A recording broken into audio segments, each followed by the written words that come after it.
Hey there, this is Nurse Keith. It's been a while since I took some time off, so for the next few weeks, I'm going to be doing just that by enjoying some time away with my wife Shada on our long anticipated honeymoon. In the meantime, with almost 500 episodes to choose from, you've probably missed a few along the way, so I'm resharing some of my favorites for your enjoyment while I'm out of the country. These are fantastic guests with great stories to tell and awesome information and experiences that we can all learn from. So between now and October 11th, 2024, please enjoy these encore episodes of The Nurse Keith Show, and I'll see you again in mid-October.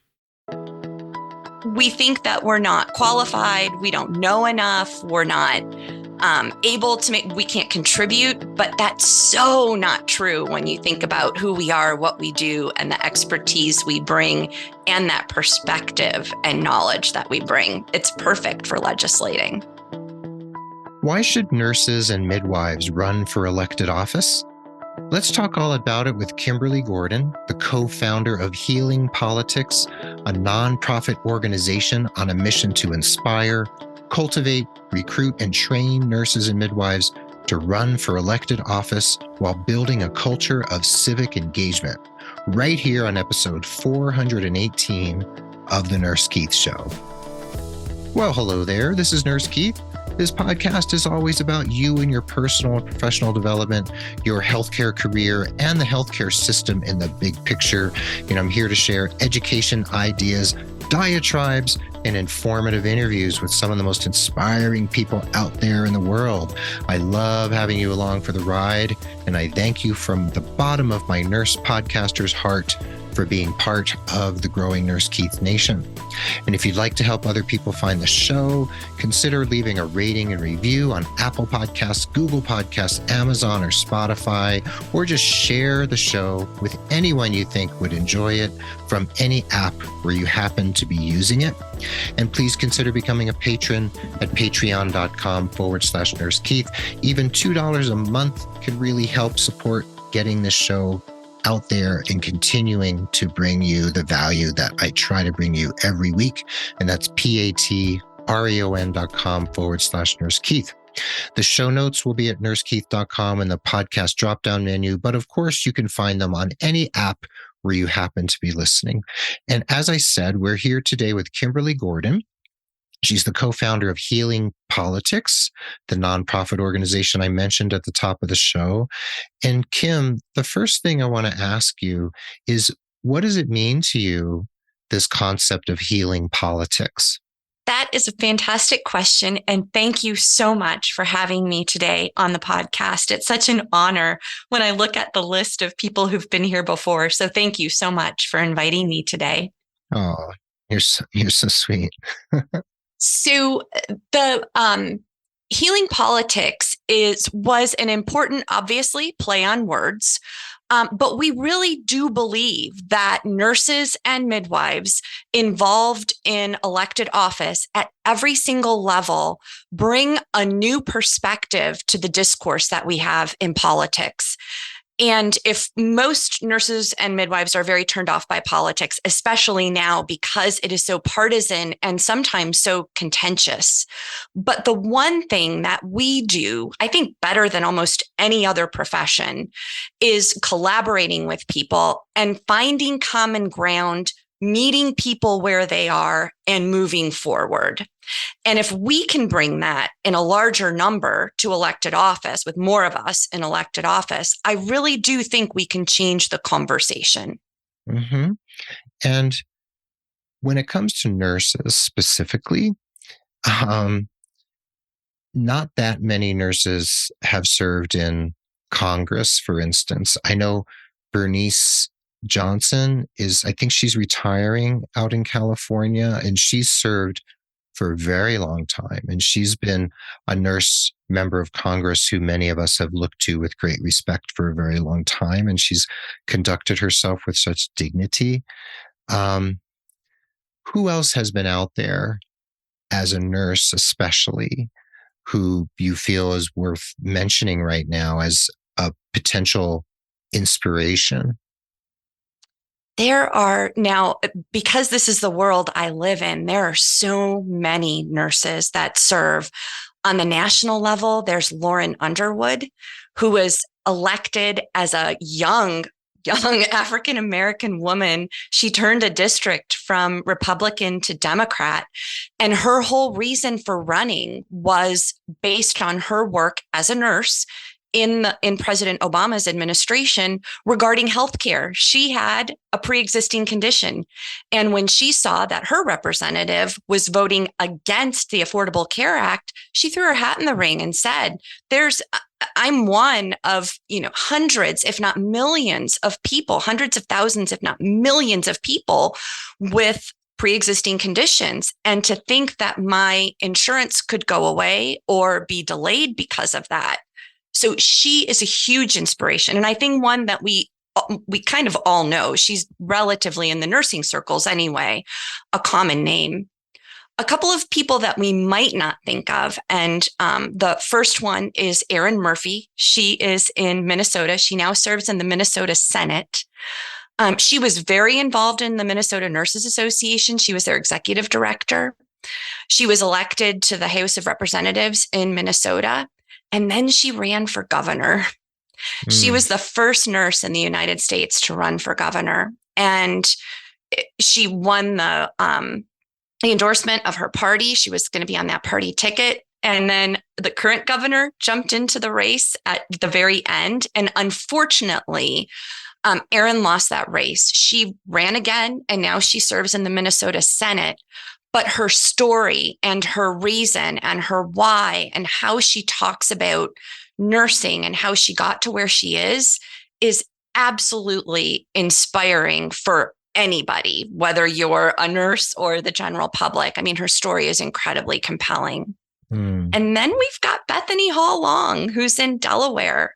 She is the current lieutenant governor of Delaware, and we think that she's going to run for governor in 2024. My fingers are crossed for that. But she too has a fascinating story about how she got involved in politics, and it all surrounds being late to a policy course when she was in nursing school. She had to talk about politics, and she didn't know anything about it. She learned a lot, started her career. She was a home health nurse, and now she's the lieutenant governor of Delaware. So these nurses, no matter what they're doing and no matter what level they're doing it at, they all come from a little bit of a different perspective, but all bring that nursing expertise and experience to what they're doing. And each one of their stories is incredibly motivating. Mm-hmm. Yeah, and you're mentioning really high-profile people and high-profile races like governor, member of Congress, senator, state senator, et cetera. So, here in New Mexico with the New Mexico Nurses Association and Deborah Walker, who's been the executive director for a long time, it's a very civically engaged organization. And we often do talk about, people can run for city council, they can run for school board, they can run for, advisory committees within their municipalities. So it doesn't have to start, or it never has to even escalate for an individual to, like a big state office or a federal office, right? They can start very, very small and even stay on that level if they feel that's where they can be most effective. Absolutely. That is an excellent point, partly because our organization, Healing Politics, focuses on nurses who are running for local and state offices. That is where we wanted to concentrate our time, because as nurses aren't independently wealthy. We don't have a lot of time on our hands. So we want to encourage nurses to get involved at their city level, for city council, for school board, for water board, even when we're talking about natural resources and environment. It certainly doesn't have to be at the state level. And in fact, when you hear nurse legislators talk, those who serve in state legislatures now, many of them started as city council people or town council. Library board is another one that's pretty popular that we see. So there are plenty of places to start. And like you said, that's where kind of the rubber meets the road. And so you can actually make the biggest impact in your community with a local office. I mean, those are, when you think about who affects your day-to-day life most, sure, we're all focused on the federal government, and then the state government controls a lot of our budgeting and things like that. What happens, the money that gets sent to our communities, but it is those community bodies that really control our daily life, and policies that are made there that really affect us, our health systems that we work in, and most importantly, our patients. And we can make a huge difference at that local level. We can. And if we're interested in things like elections, there are election boards. We can be poll watchers, or we can be part of the election board that, oversees, how elections are conducted in our local catchment area, whatever it's called, where we happen to live. And, I think school boards, library boards, city councils, those are all super important. So there's plenty of places where people can get civically involved if they choose to. So is Healing Politics, well, I know it's a nonprofit, right? So is it also a nonpartisan organization? Absolutely. And in fact, to be nonprofit, it has to be nonpartisan. And we were very careful and thoughtful in how we set up Healing Politics. Our main initiative is running our campaign school, and that is initially what we were focused on. But then when we thought about that bigger initiative, which is the civic engagement piece, that's going to happen at all different levels. It's going to happen within both of our major parties, but not necessarily ending there.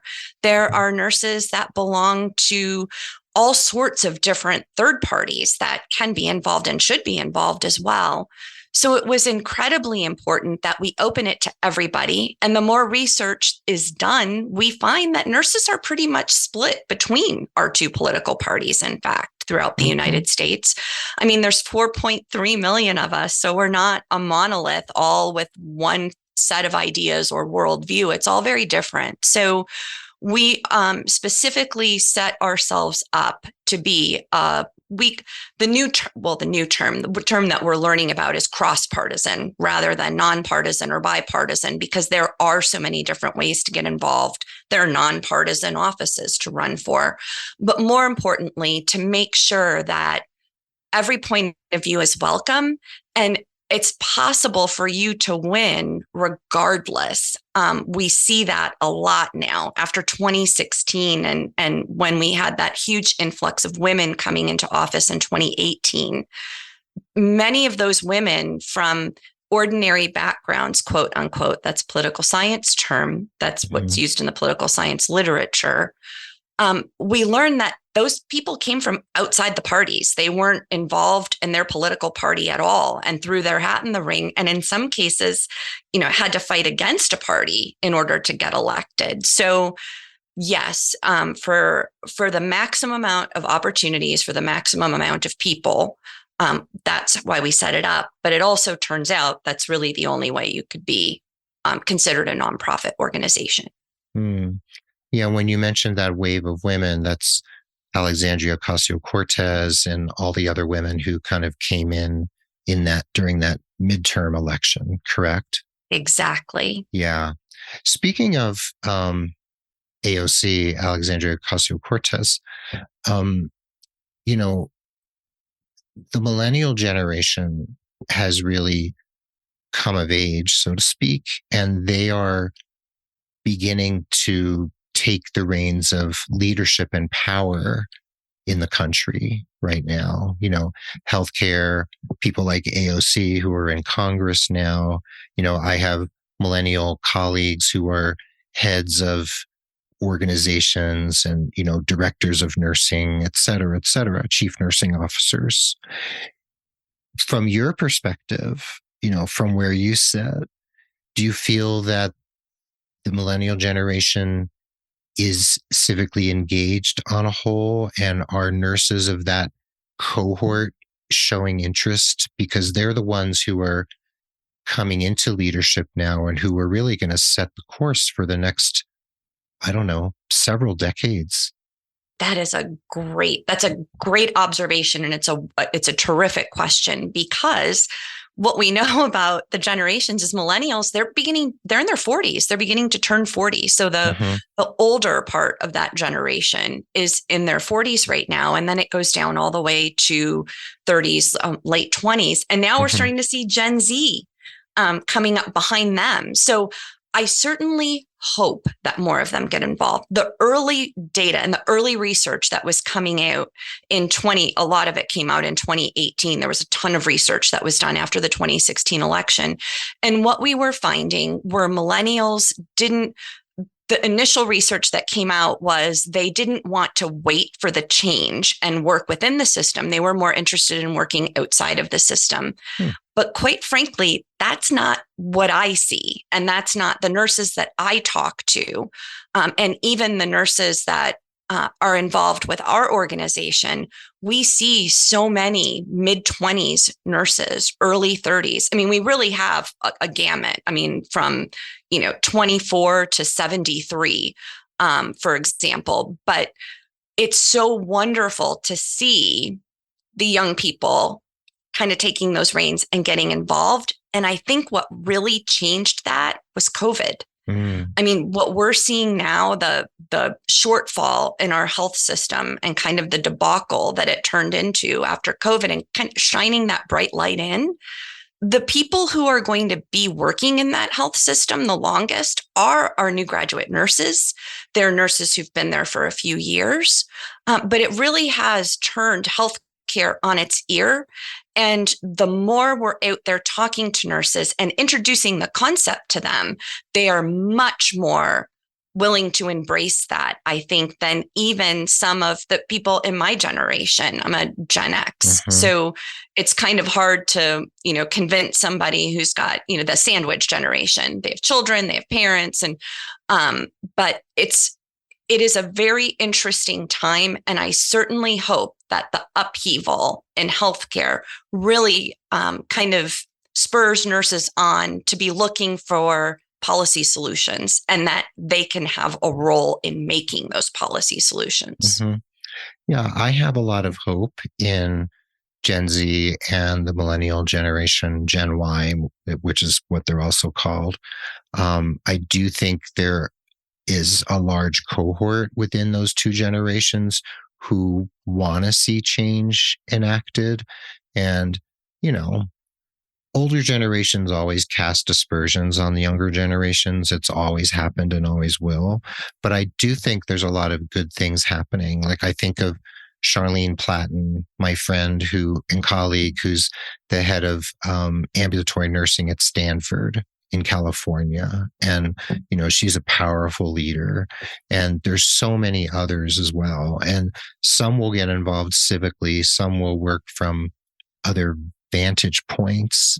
And a question I have for you in terms of nursing organizations, there are some powerful nurses unions in the United States. National Nurses United comes to mind. Do you think some of the labor unions are funneling people into this particular political arena in terms of public service? Do you think that there's a movement within those organizations similar to what Healing Politics is doing?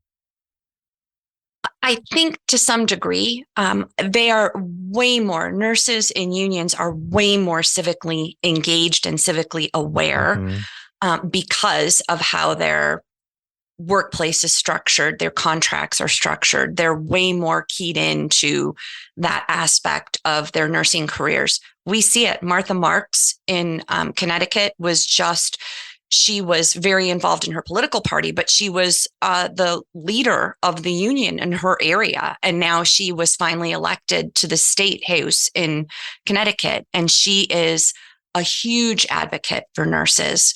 While I don't know if Karina Reyes from the Bronx in New York City was a union member. She's been out on the front lines with nurses who are striking. Same thing with Erin Murphy in Minnesota.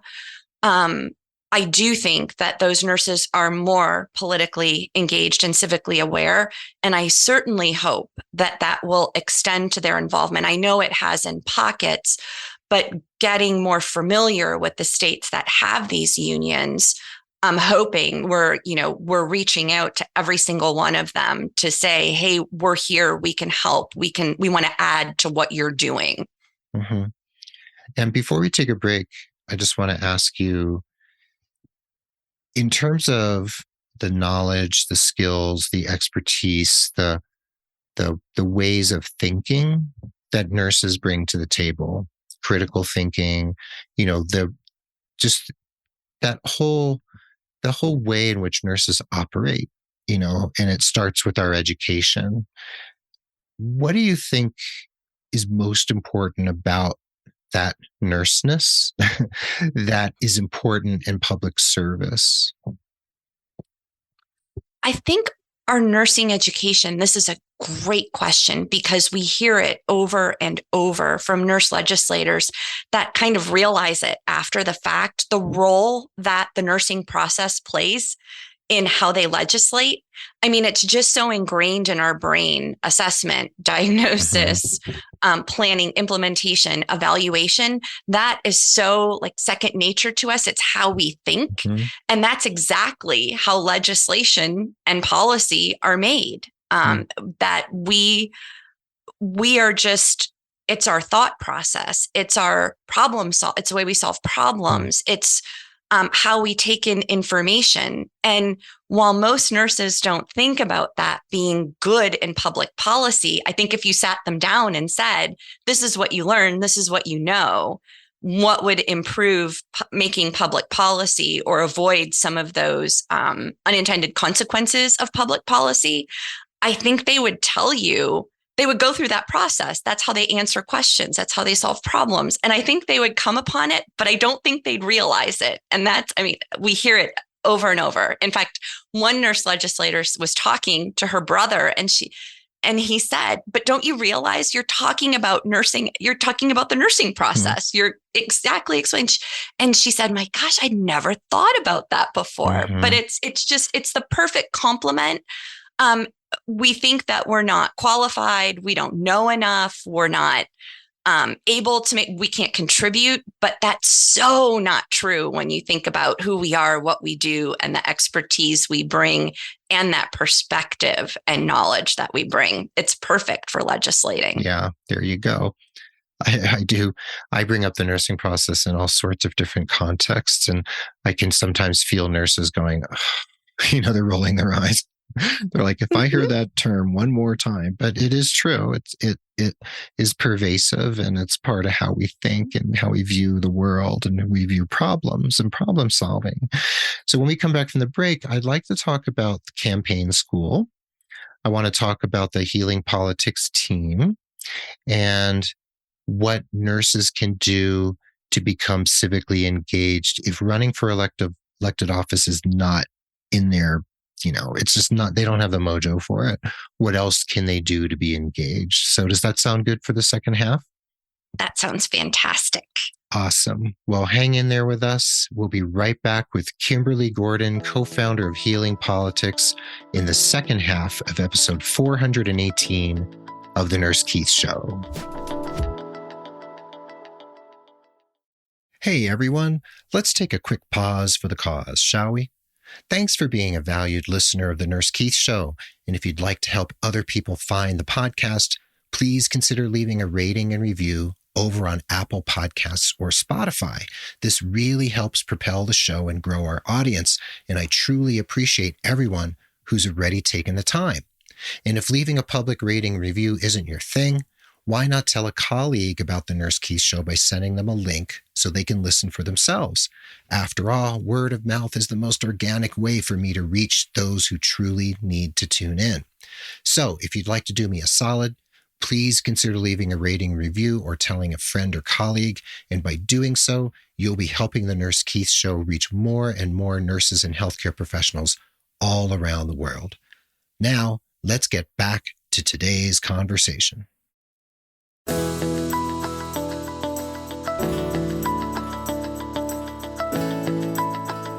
And welcome back to the second half of the episode. We're here again with friend of the pod and my new friend and colleague, Kimberly Gordon of Healing Politics, a nonprofit organization that assists, cajoles, and trains nurses, midwives, and others to get involved in the elected process in terms of being civically engaged and possibly even running for public office. Now, Kim, according to your bio, you're a reformed accountant. You have a Bachelor's of Science in Business Administration. And then you chose to pursue a career in nursing, nurse anesthesia. You have a BSN and an MSN from the University of North Carolina at Greensboro. And then you got your DNP at Yale. So, you're pretty deep into the nursing world at this point. So what was it about business when you got your first degree that didn't quite work? And what is it about nursing that actually ended up working for you? Oh, it's such an easy answer because business working, I worked for a big manufacturing company and I did cost and budget accounting.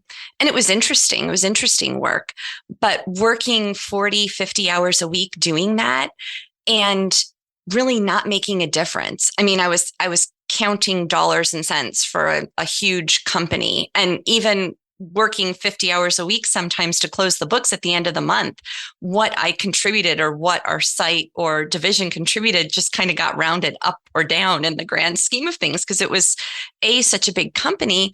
But manufacturing, obviously I understand its importance to the economy, but it wasn't very personally fulfilling to me. And I really wanted to do something where I felt like I was making a difference every day. And so when I started going back to school, I knew it was something healthcare that I wanted to do. I just wasn't sure what it was. And here in North Carolina, I was relocated from Cleveland, Ohio to Greensboro, North Carolina. It was actually somebody that I worked with at the manufacturing plant that I was relocated to that said, we've got this great nursing school here at the University of North Carolina at Greensboro. I took an intro to nursing course and I was instantly hooked, instantly. And I can remember I loved my BSN education. Every single one of my professors at UNCG. That's where I learned about nurse anesthesia and then went back to get that degree. I just found not only the people that I was learning from and working with to be so inspiring in whatever way they had chosen to serve the profession, but going into work every day and feeling like I was making a difference with a patient or a family or a unit, as when I was working as an assistant nurse manager, it always felt like I was doing something. So even if I worked extra shifts or overtime or whatever that was, it still felt like I was making a difference.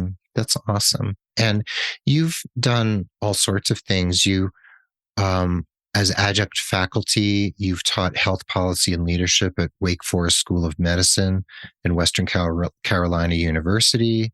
And you have been deeply involved in the North Carolina Nurses Association and the North Carolina Association of Nurse Anesthetists. And you've been board member of Healthcare Providers for Greater Access and government relations chair for the North Carolina Organization of Nurse Leaders. So you've been involved, in, policy and related areas and aspects through these different organizations. And have you ever thought of running for elected office yourself?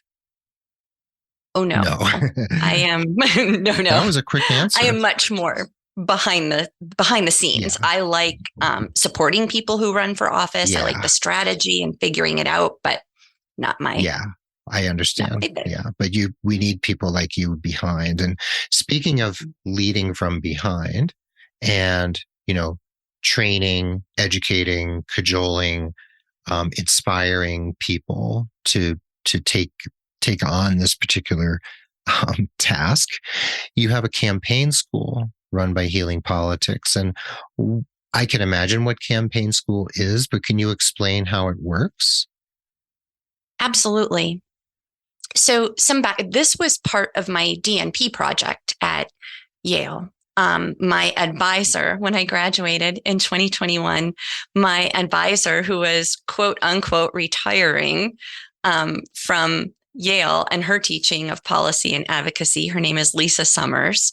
She had an entire career in policy and health policy with professional organizations and whatnot.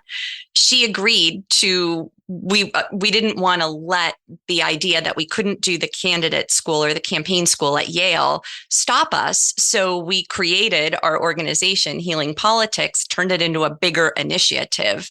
And now, I'm kind of skipping around, but we had this plan to do at Yale School of Nursing. The dean, Ann Kurth, was so very supportive there of this project, but then COVID. Mm-hmm. It was supposed to happen in May of 2020. We all know that COVID happened. I graduated in April of 2021.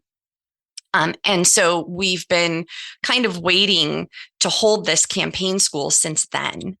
So during my doctoral work, there's a professor at Duke University. His name is Nick Carnes, and he looks at non-traditional candidates, kind of working class candidates, and why more don't run for office.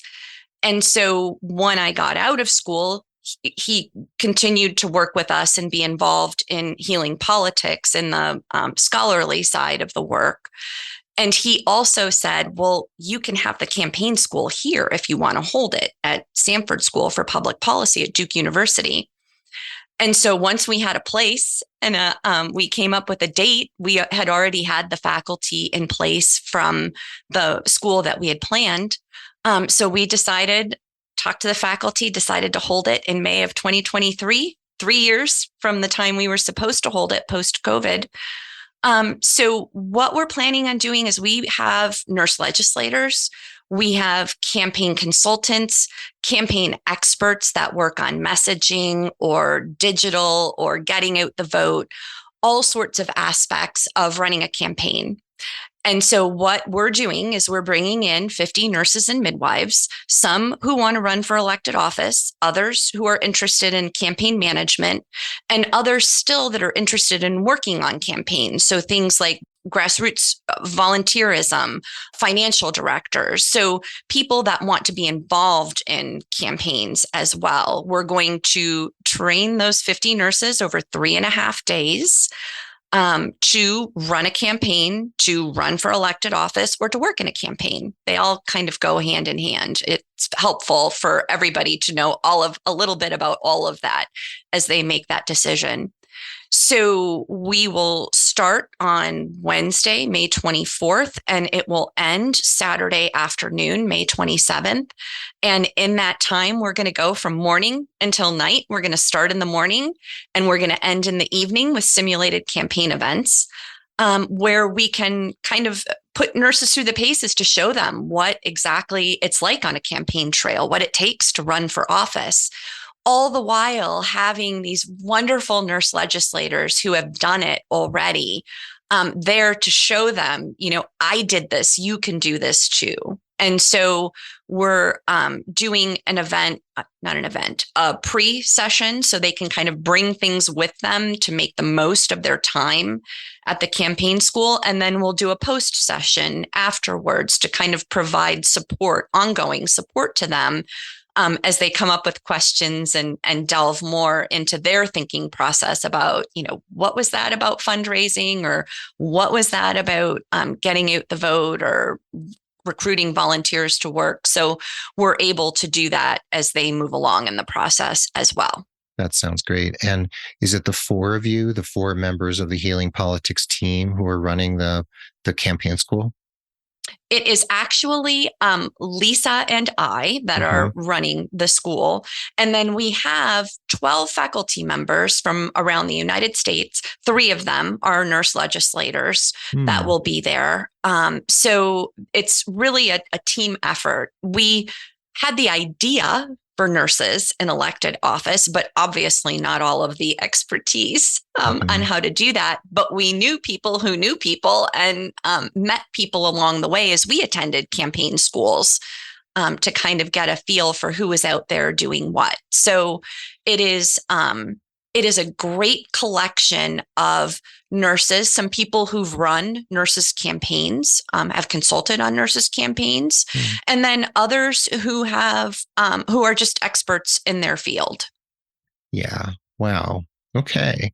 And that sounds wonderful. And that's May 23rd of 2023, correct? 24th, May 24th. 24th through May 27th of 2023. And I should say, the one thing that I didn't bring up, we were talking about Nick Carnes. He is very interested in helping us with our impact studies. So as a PhD with PhD students that he's working with, they're actually going to help us track these nurses and midwives to see what happens after they go to a campaign school. We know what happens for women, but there's no research out there about nursing at all. So he's going to help us do that. And we're hoping eventually to be able to add to that body of knowledge, not just for political scientists, but for nursing as well. Yeah, that sounds really prudent. I have a question for you. So we're all familiar with the Gallup poll, and every year it comes out and shows us who the most trusted professions are, right? And nurses are always on top. We've been on top for 20 years or 21 years. And then doctors, pharmacists, teachers, police officers, clergy, judges, are in the top 10.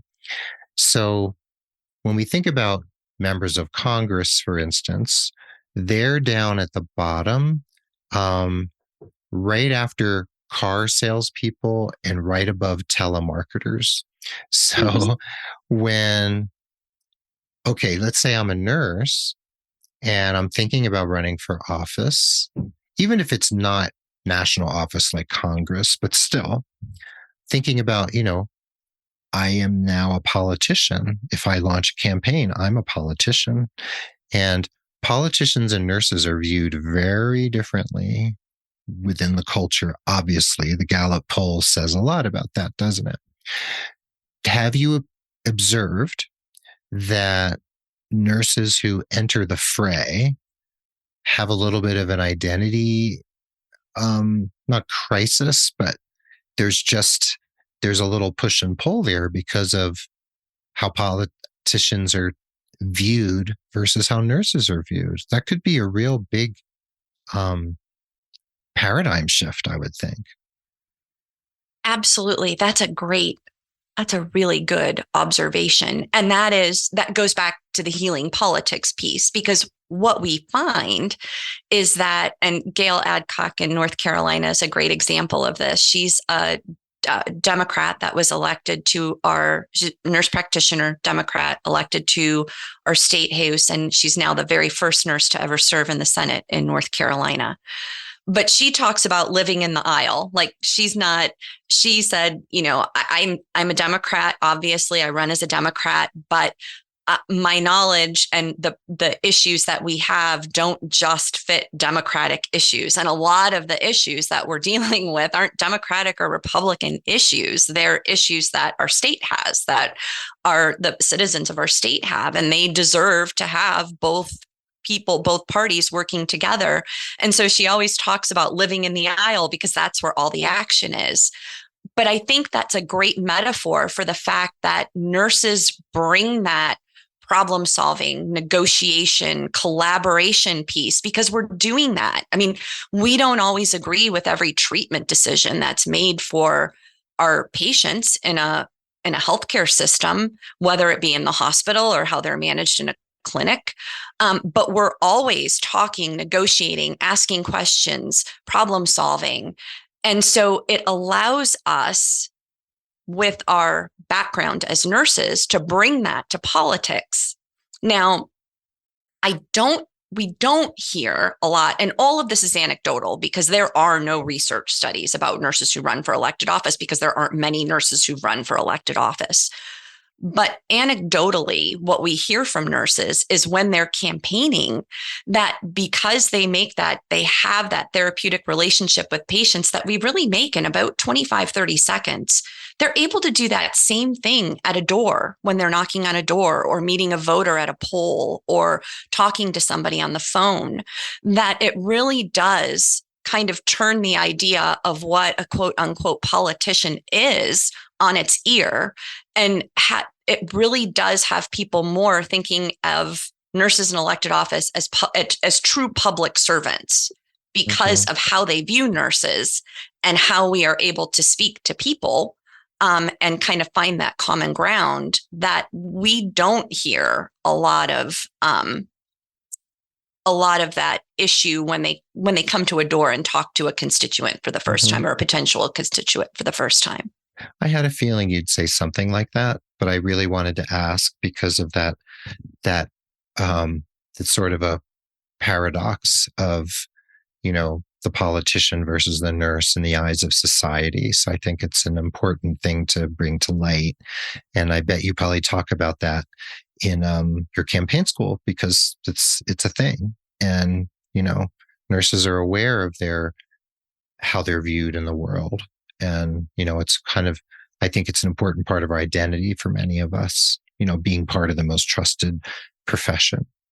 So we have to wind down here, but I have a question for you.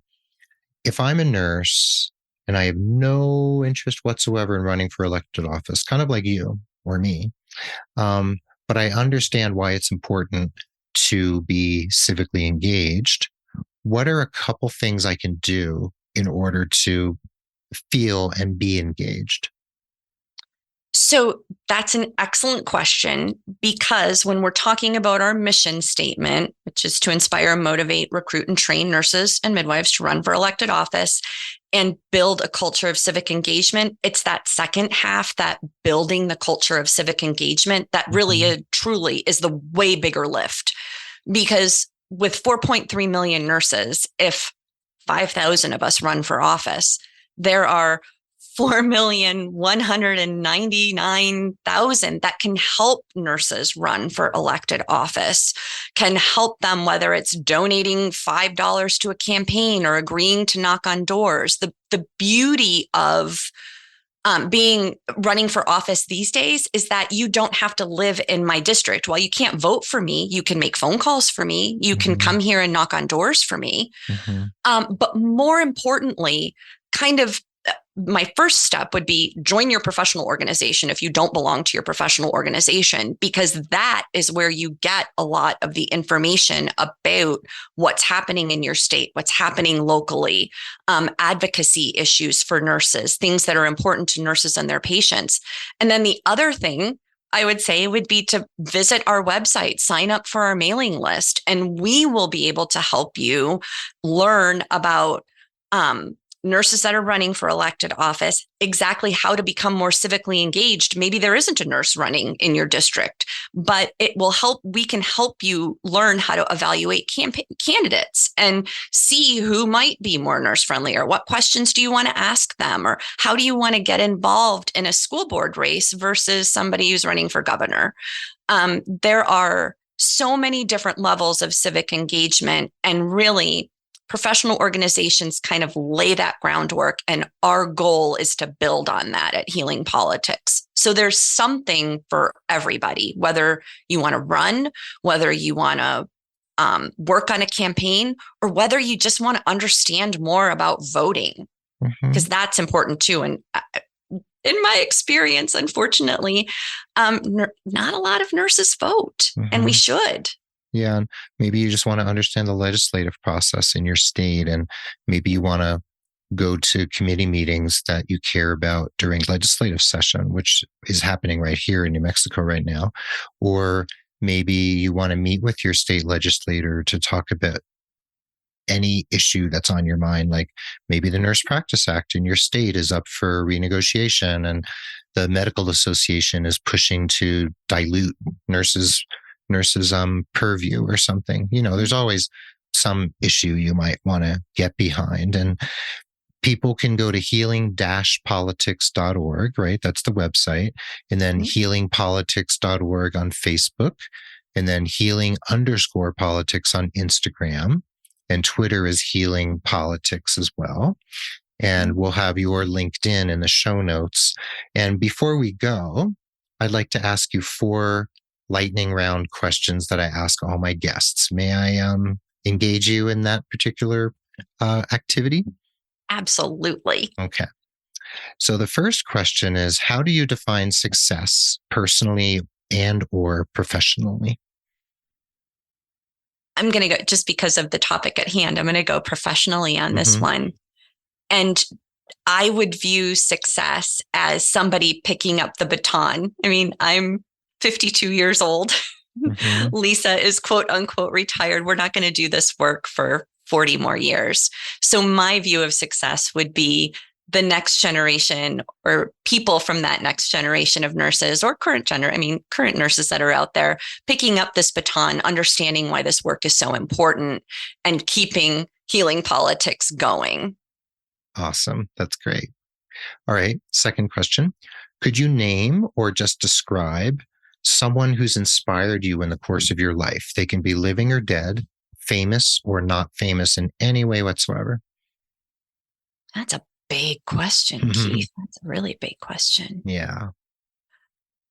We talked about it earlier, and I have to say, so personally, my mother passed away when I was quite young, when I was 17. She was very influential in my life. But if we're talking about professional life, I will say she was my critical care mentor. Her name is Jenny Sandoval. She was one of my professors at UNCG. And she really helped me as a mentor, even though I was a second degree student and I was older than any nurse that I was graduating from school with my BSN. She really helped me transition in those first couple of years and kind of get my sea legs underneath me and help me take what I learned in nursing school and really become an expert ICU nurse. So whether that was emotional support as you're trying to, I think I know what I'm doing, but you're standing in front of a med cart and you're like, furosemide is Lasix, isn't it? And you're just second guessing everything. I mean, from things like that all the way to particular disease states or questions that I had along the way. She was just so crucial in my development clinically as a nurse. And then, of course, within the profession of nursing. Lovely. Okay. Third question, penultimate question. Is there a book or a movie? It doesn't have to be an absolute favorite because that's so hard for many of us to pin down. That's had an impact on the way you think, the way you approach your work, or the way you live your life. Absolutely. This one is so easy because of my policy work, my teaching policy and advocacy from silence to voice. That book, I remember when it came out, I graduated with my BSN in 2001 and the first edition came out right around that time. I remember reading that on a plane when I was going on vacation, and it just changed my entire view about how nurses, like it says, should interact with the public, because while we're trusted, nobody really understands what we do. They trust nurses, but they don't understand nursing and how incumbent it is on us as nurses to let them know exactly what we're doing, what we know, what we bring to the table. And so that every single one of my classes has to read that book as a result, but it's in its third edition. I love it. I love it. I read it every year. Yep. That book's been on my bookshelf since it first came out, I think in 2001. And that's Suzanne Gordon and Bernice Baresh. And it's from silence to voice, what nurses know and need to communicate to the public, or something like that. Exactly. Yeah. And I've had Suzanne Gordon on this show back in the day, long time ago. So I should circle back to her. All right. Last question. And this is sort of related to politics, but it is. So you'll see. If you were named Queen of the World tomorrow, So not elected, just named. What's one of the first things you would want to do to improve the lives of your subjects? And this means queen of the world, meaning you have absolute power. And this would just be your first action as the newly appointed queen. Does it have to be a realistic action? No. Okay. Queens have ultimate power. Lovely. Then I would wave my scepter and help nurses understand what power they have, what knowledge they have, and be confident in using that knowledge to not just improve healthcare, but everything we know about the social determinants of health. So whether we are talking about food, shelter, and those types of very basic things, all the way to education, environment, built environment, in public transportation, how we can affect all of that because we understand it, whether we realize it or not. That is what I would do. You sound like you would be an activist queen for sure. Yes, that's probably. Awesome. Wow. Well, I think some people out there are probably raising their hands that they would definitely, choose to appoint you queen of the world. So Kimberly Gordon, thank you so much. And people can go to healing-politics.org to find out more. And the campaign school is May 24th to 27th, 2023, if they would like to get involved. And thank you so much for being here. I'm so glad we connected and we're able to really kind of dig into this topic, which is so very important. It is, and it's something I'm so passionate about. I really appreciate you giving me the opportunity. Thank you. Thank you. All right, there you have it. Thanks for listening to this episode of The Nurse Keith Show. The show notes will be at nursekeith.com or on any app where you happen to be listening.